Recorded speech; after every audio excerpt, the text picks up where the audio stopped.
we're gonna tear the head off whoever they got that they thought was in control of all this shit. Like, look at this. It's like they running the numbers, they running on radio, they got the smash, and then, you know, it's like now they not. This man right here is Sir Lucian Charles Grant. He's been the CEO of Universal Music Group since 2010, so you know he done seen some shit. So I had to go to the damn documents. We all know that Kanye West was almost sidelined by the Hollywood elites after he got himself involved in many crazy scandals. However, now that Diddy has been exposed, people have been asking questions about other big celebrities in his close circle, especially Kim Kardashian. You see, we all know that Diddy invited all the big shots to his parties, and the Kardashians were one of them. And now, the reports allege that Kanye has revealed that Diddy also had Kim on those infamous tapes, and they were confiscated by the feds. Let's jump right into this controversy that has thrust the industry into a wild frenzy. 1. Kim Kardashian unfollowing Diddy. While everyone was looking elsewhere, fans unveiled that Kim Kardashian unfollowed Diddy just a day before that raid happened. Now, this step threw many people off the loop as the allegations against Diddy have been popping up since November of last year, but Kim allegedly decided to cut ties with Diddy as soon as the authorities got involved. Sketchy, right? Anyway, you might have noticed that the mainstream media has not been active in delving into the deeds of the lawsuit against Diddy, and it may be because of the big names involved in the complaint. Because of this man right here, Lucian Grant. He is one of the most powerful men in Hollywood and music. And he been up in Diddy's room. Okay, so y'all remember when Cat Williams hinted at the big successes in the entertainment world and how they were tied to the indecent favors given behind the scenes? And guess what? Kanye alleged that Diddy indeed went on his knees in front of big influential people that made it possible for Diddy to have bad boy records. For those who don't know, Lucian Grange, the chairman and CEO of Universal Music Group, along with the label, was accused of abetting rapper P. Diddy's misconduct. In a lawsuit filed by his former producer Rodney Jones, Billboard reported that Grange's legal team has slammed Blackburn, calling the allegations offensively false. Listen, if we look closely at Grange's statements, it's clear that he openly threatened Blackburn of allegedly revoking his practice license. Grange's legal team also has claimed that they would seek legal penalties against Blackburn and would seek so-called sanctions against him in a future filing. Donald Zarkin, Grange, and the group's attorney said in a statement, "A license to practice law is a privilege. Mr. Blackburn, plaintiff's lawyer, has misused the license to promote, gratuitously, falsely, and recklessly accusing the UMG defendants of criminal behavior." Anyway, Lucian was a very big influential name in the music industry, and according to Rodney Jones, he made frequent visits to Diddy's mansion, and he allegedly spent hours in Diddy's rooms with him. Rodney alleged that Diddy had an S relationship with Lucian to make sure he wasn't backed and sponsored by the business mogul. You might not know it, but Little Rod stated that Lucian used to sponsor Diddy's album listening parties, where he used to hire ex-workers and girls with Ciroc and Dilion tequila. To top it off, Rodney claimed that Lucian allegedly knew how Diddy was spending his money on, but he was not bothered by it. This man knew about all the parties. This man was around all of this. This man never stopped anything. This man nor Christina nor Ethiopia had stopped anything that was happening. Now, just last month, Rodney Jones was more wild in claims against Sean Combs in a sworn declaration to the court. Jones offered the court a recording of Combs bragging about engaging in wild and illegal activities throughout his storied career. Jones claimed that he had first-hand knowledge and evidence of Combs' illicit activities, including physical attack, tax evasion, and more disturbingly, the Pew Pew incident involving a woman. He said, "She shared how he would get things by force. This included record deals, signatures on contracts, acts from women and men, as well as the women of his enemies." He asserted that Diddy took pleasure in recounting his influence over celebrities and artists, particularly in manipulating circumstances to his favors. Jones explained that Combs admitted to involving Jennifer Lopez in potentially questionable activities, leveraging his possession to have Shine take the fall for a nightclub shooting in return for a record deal with Arista Records courtesy of L.A. Reid. He bragged about departed attorney Johnny Cochran's savvy legal skills and ability to pay off the witnesses through private investigators and other third parties. Mr. Combs bragged about the power he has and the fact that he beat up record executive Steve Stout's behind. He laughed uncontrollably as he talked about busting him in the head with a bottle of champagne and a chair. On another occasion, Mr. Combs bragged about beating up Gerard Rexner outside of a nightclub in Hollywood. Well, it looks like Diddy might not get out of this mess without fighting ahead with Rodney Jones, and we have seen that Diddy has not been doing so much apart from hiding behind his attorney. Rodney revealed that Combs maintained his control through investments in shell companies and the strategic movement of money to untraceable accounts overseas. Kanye believes that all these things Diddy was able to get away with was due to Lucian's power and influence in the music industry. Kanye explained in the Download podcast that Lucian is one of the industry higher-ups who have been promoting Diddy's agenda in order to allegedly control the industry as a whole. He's still a hired gun. He's just like a handler. Like, he just control Universal. He run it for him, but he ain't. During the conversation, Kanye revealed that it's also one of the tactics used by the Hollywood elites to keep the talented individuals from straying from their objective. He explained that the elites keep you in the industry until you don't cross the line. 2. Kim Kardashian. Okay, so you might be wondering, what does Lucian Grange have to do with Kim Kardashian? Well, according to several sources, other alleged handlers like Lucian have been protecting the Kardashians from behind the scenes. It had also been alleged that the Kardashians might have a contract signed just like Diddy, and they've also been escaping scot-free from any drama they created. It's no secret that the Kardashians had a great relationship with Diddy, but ever since the raid, their relationship is almost non-existent. The fans believe that the Kardashians are also undercover criminals. For example, Kim has been known as a designer and idea thief for quite some time now. The issue got so serious that Vogue's Anna Wintour took legal action against Kim for theft. And not to mention, she's also being sued for trademark infringement, copyright infringement, unfair competition, and false advertising. And more recently, she has also been accused of imitating the works of established artists. Although it might be quite perplexing how she was able to get away with all this, but with money and position, there isn't much one can do to fight her. A fan revealed that during the start of the Kardashians' career, she was a closet assistant for a renowned expert and artist. However, she used to go on shopping sprees with the singer's parents' American Express card. In the beginning of her career, Kim stole $120K from singer Brandy when she worked as her closet assistant.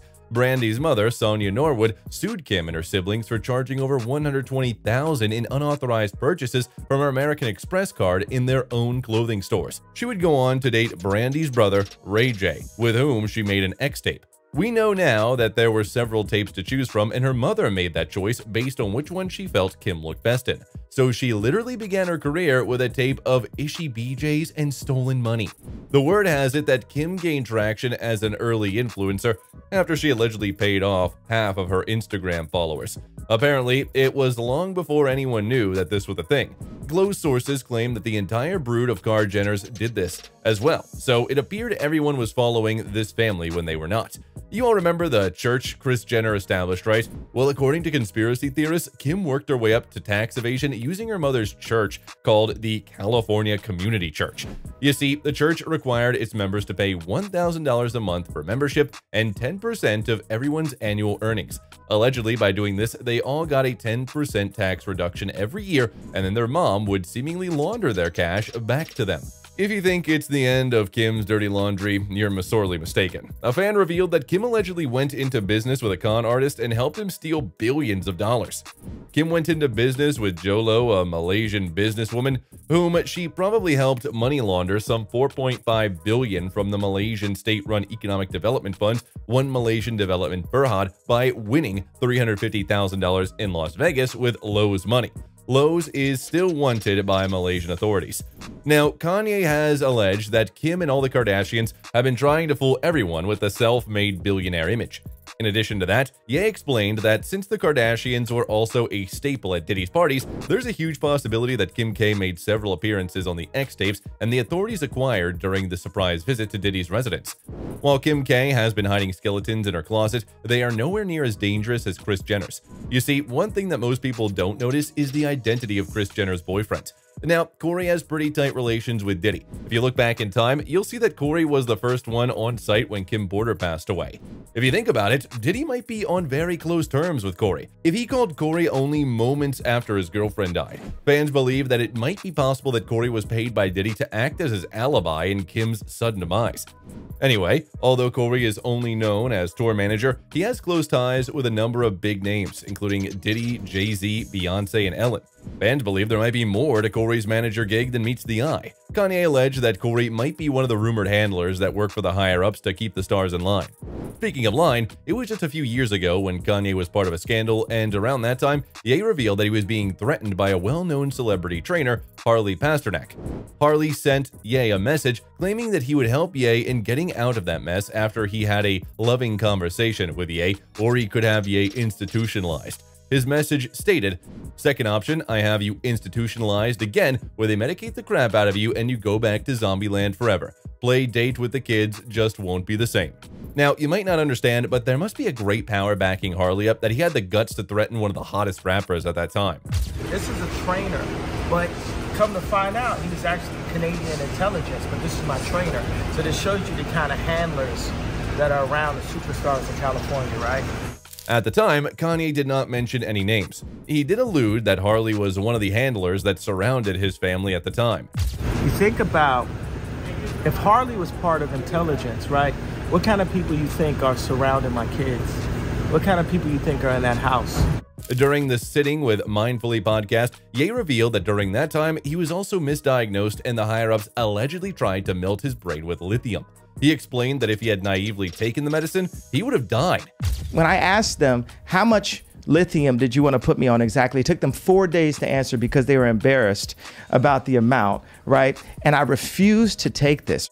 Now, Ye never has been one to mince words, and he once spilled the beans on Corey's whole agenda. He explained how Diddy, Chris, and Corey were related in the worst way possible. He took to Instagram saying, "God has a plan to remove the godless Corey needed to never be in here anyway, and I think he's a nice person. Not a great person, a nice person who used to be around Puff's family and then got around Justin Bieber, and then when Chris got divorced, he slid in. He once told my wife he knew what music she should be listening to, so when I see him a week later, I had him removed for my daughter's birthday party." Ye also pointed out that he had never met the Corey's family, even though he had been in a long-term relationship with Kris Jenner. He claimed that Corey got his ex-wife linked with the liberals in a deep way, and that was seemingly his job. Ye revealed that for some reason, he always felt that Corey worked for DuPont or some organization in that pedigree. Fans believe that Kanye is onto something when it comes to the Kardashians' sketchy past. It's also coming to light that Kim is not a self-made billionaire. Her father left $100 million for these 3 girls. She also inflates what she's worth to get on Forbes' list, which is how her sister Kylie lost her billionaire status. And now we know why she was so comfortable working with the Trump administration. Another added, the fact that she's studying to become a lawyer is a big red flag, because crooked people always have someone in the justice system. A prime example is her father, Robert Kardashian, O.J. Simpson's closest confidant and lawyer. Trump's sister was a judge, and his sister Tiffany is a lawyer. This is a typical mob family thing to do. Always know somebody who knows somebody. Although it's pure speculation on fans' parts, you can't deny that something is wrong with the Kardashians' work ethic. 3. Diddy Raid. It's been over a month that the 2 homes belonging to hip-hop mogul Sean Combs were raided by federal investigators. However, law enforcement has released little details as to potential charges the music producer could be facing, while federal authorities have given sparse public comment as to what prompted the raids. The guys on the ground down there, the heavily armed officers that made their way inside, they actually are kind of just milling about or holding the perimeter. In a statement, the Department of Homeland Security said the raids were in relation to an ongoing investigation in New York. The searches were conducted with assistance from HSI Los Angeles, HSI Miami, and local law enforcement. Earlier today, Homeland Security Investigations New York executed law enforcement actions as part of an ongoing investigation, with assistance from HSI Los Angeles, HSI Miami, and our local law enforcement partners. We'll provide further info as it becomes available. In the interview last month, Dana Kennedy of the New York Post revealed that our Homeland Security sources indicated that the investigation into Combs is just the tip of the iceberg and nothing is off the table.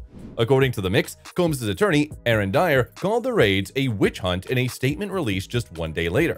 He said, "Yesterday, there was a gross overuse of military-level force as search warrants were executed at Mr. Combs' residences. There's no excuse for the excessive show of force and hostility exhibited by authorities or the way his children and employees were treated."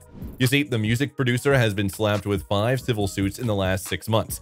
Singer Cassandra Ventura, who had been in a decade-long relationship with Diddy in the early 2000s, filed a lawsuit in New York federal court last November alleging ST, battery, SA, and gender-motivated acts. Ventura alleged that she became lured into and eventually trapped in a decade-long pattern of mistreatment involving forced substance use, battery, and forced acts with male workers, but she settled the lawsuit with her former partner 1 day later. But her suit spawned several more alleged victims to come forward. TMZ reported that Ventura had been working with federal investigators for weeks, potentially even before the raids.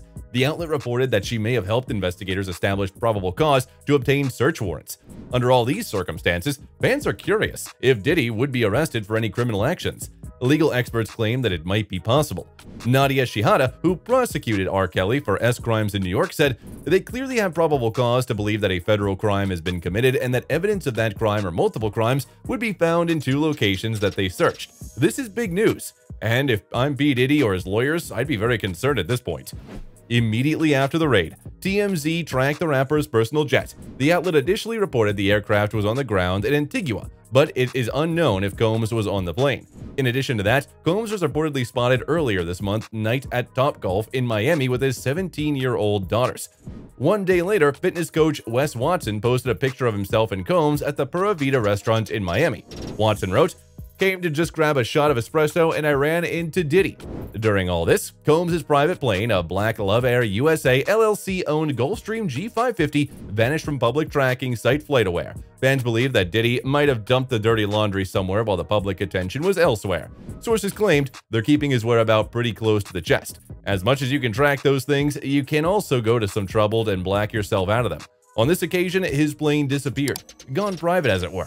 And that's it for today. See you in the next one. Goodbye.